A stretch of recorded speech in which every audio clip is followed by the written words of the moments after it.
and flour. May I bring buttermilk? Yes, but be careful. I will. And be home before dark. I will. Thank you for the pancakes. They're delicious. You're welcome. Come on, buttermilk. Come on, buttermilk.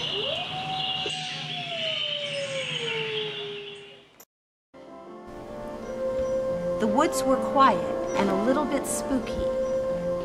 James Harrington could hear nothing. Quiet. Silence everywhere, buttermilk.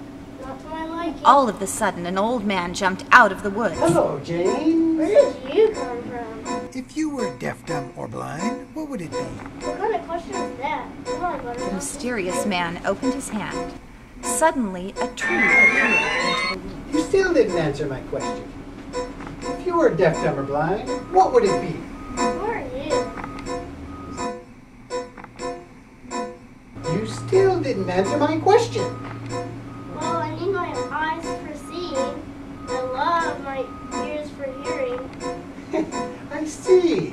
You love your ears for hearing. Well, I guess I'll pick them.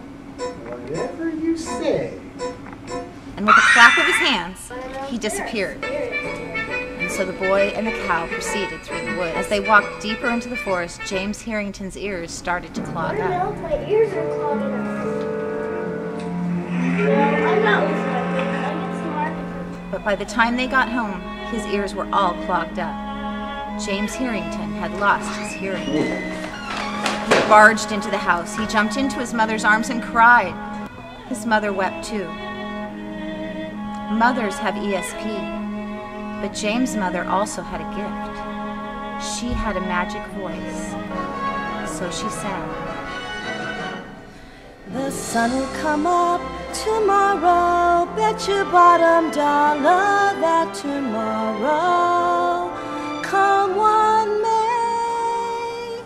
Tomorrow, tomorrow, you're only a day away. And magically, his hearing was restored. James Harrington learned two things. Be thankful for your 5 senses. And if an old man jumps out of the woods, run for the hills.